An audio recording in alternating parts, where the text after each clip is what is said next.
وآل محمد.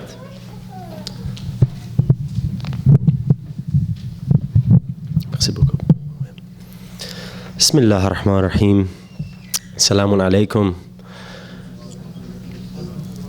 I begin by thanking Allah, the most beneficent, the most merciful, before the blessing of us having gathered here today, the fundamental and beautiful blessing of us having existed, not with asking for it, not with any gesture or expression, for if surely nothingness could have the blessing of speaking, it would have asked to exist. And we had not been given that blessing of speaking, and we have just been brought to existence, each and every single one of us, and that truly is the blessing. I will spend the time that I have today to speak to introduce simply a very, very profound topic that 7 minutes or so would not warrant to complete. A topic that is what I feel is very recurrent among these great personalities, that is the thread and is the backbone of their psychologies, but is not often examined, especially not in academic light. That is the idea of certainty, yaqeen. If you'd have for a moment, I'd like to partake in a very quick psychological experiment, now that we're in the Neurological Institute. If you can for a moment imagine that you are stripped from your flesh and your bones and your appearance and your voice and all your tendencies and your personality, and you are simply a product of your beliefs and your ideologies. Consider some of the most important of these ideologies. Let's fix, for example, the ideology regarding the hereafter. With a raise of hands, may I know who among you believe in a hereafter? Now I'm going to start firing some arrows. You'd wish there were physical. No, can you have those hands up, please? You'd wish these arrows were physical because they're a little bit worse. As I ask these questions, I want you to be honest with yourself. If you've never asked this question to yourself before, or you've never answered it, you'd have to put your hand down. But keep it up if you have. When did you begin believing in the hereafter? Was it a sudden realization, or did it develop over time?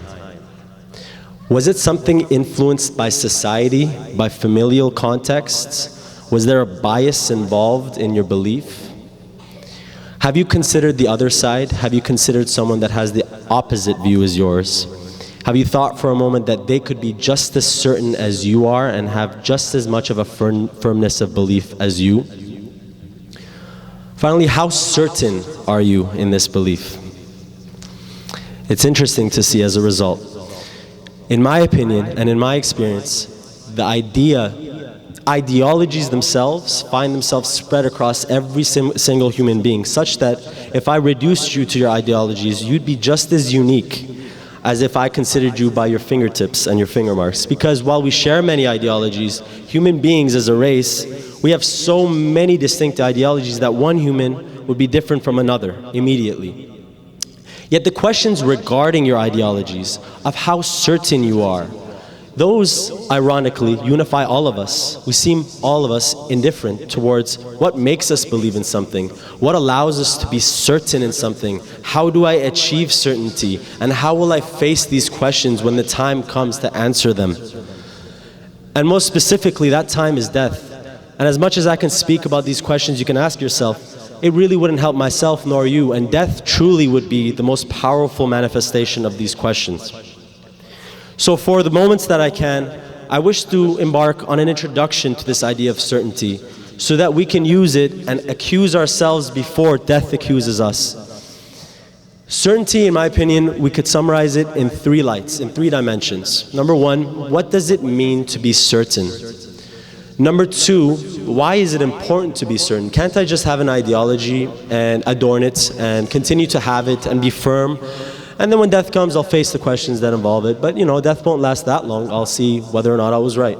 And number three, how practically, in order to become such a personality that can stand in this position with a shower of arrows firing at him, can you continue to stand with certainty? How do you do that? And have we seen personalities do it? And I'll make it short. What does it mean to be certain? It's beautiful actually. In the academic world, they've quite formulated this answer pretty well. To be certain many philosophers put forth is when a subject has all his experiences and can interpret all of these in a way that he is not contradicting any of these experiences. So if there's a reality, and with our senses we receive this reality, we make conclusions that are completely consistent with it. The reality of Judgment Day, the reality of God's existence, the reality that this room exists. If I can conclude, once having seen this room, that it exists, in most senses there are a lot of things that we are certain about. The difficult part is when it's something beyond our senses that we have to start figuring out. On Judgment Day, we haven't died yet to see it. There are some mysteries in the human intuition that can start gathering the existence of these things without having seen them. Those are the mysteries of reflection. But simply said, so the idea of being certain is knowing something that is consistent with reality and being aware of that knowledge. It really does answer the second question of why you need to be certain. The idea of why you need to be certain is simple. We've been, as I said earlier in the speech, flung into existence from nowhere.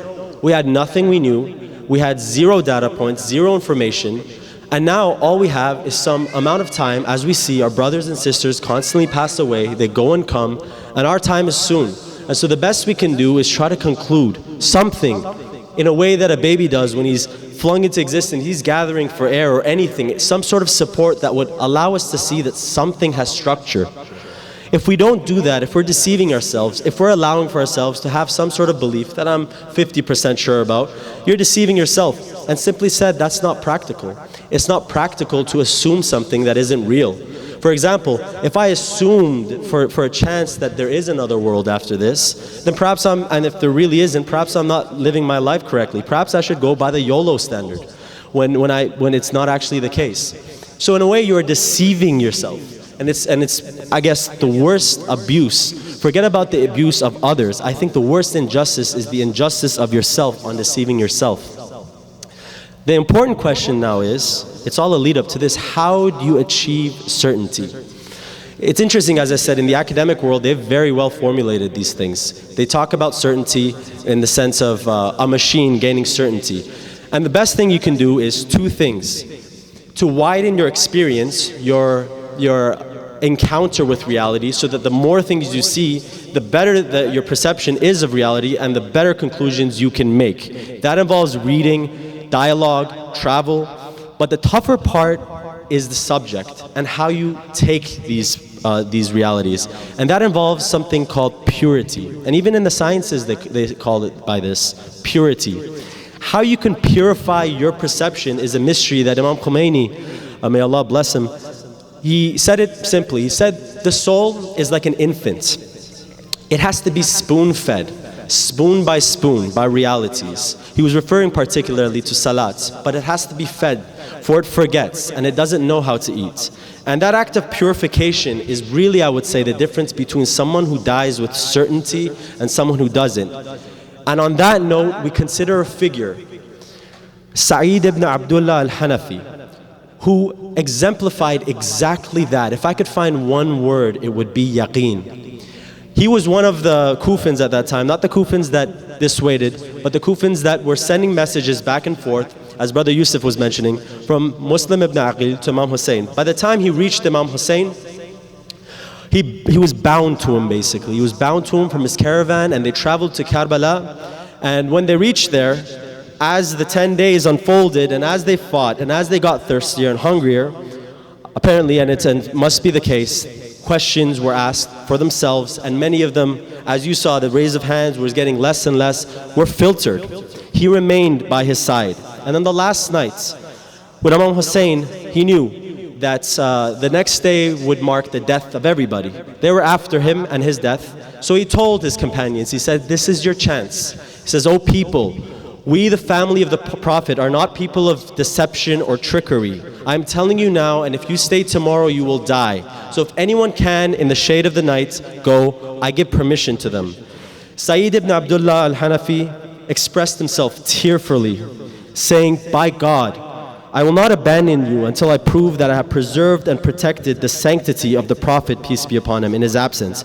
By God, if I am killed and resurrected 70 times, each time being burnt into ashes, and scattered into thin air, I will not abandon you until I die in your service. So he stayed. And on prayer time, at Dhuhr, when Imam Hussein was upon his prayers, as the arrows came rushing forth, Saeed, he started jumping towards each of the arrows and protecting his Imam. And he would cry, and in the last moments, after all the arrows were fired and the prayers were done, in his last moments he cried, "O my Lord, curse the enemies of Imam Hussein in the same way as you cursed the nations of Ad and Samud. O my Lord, send my greetings to your Prophet and inform him of the wounds that I have been subject to. For indeed I have served your Prophet's son, anticipating your divine reward." And then he turned to Imam Hussein alayhi salam, and he asked, "O son of the Prophet of Allah, have I fulfilled my promise?" He said, "Yes, you have." The Imam said, "Yes, you have."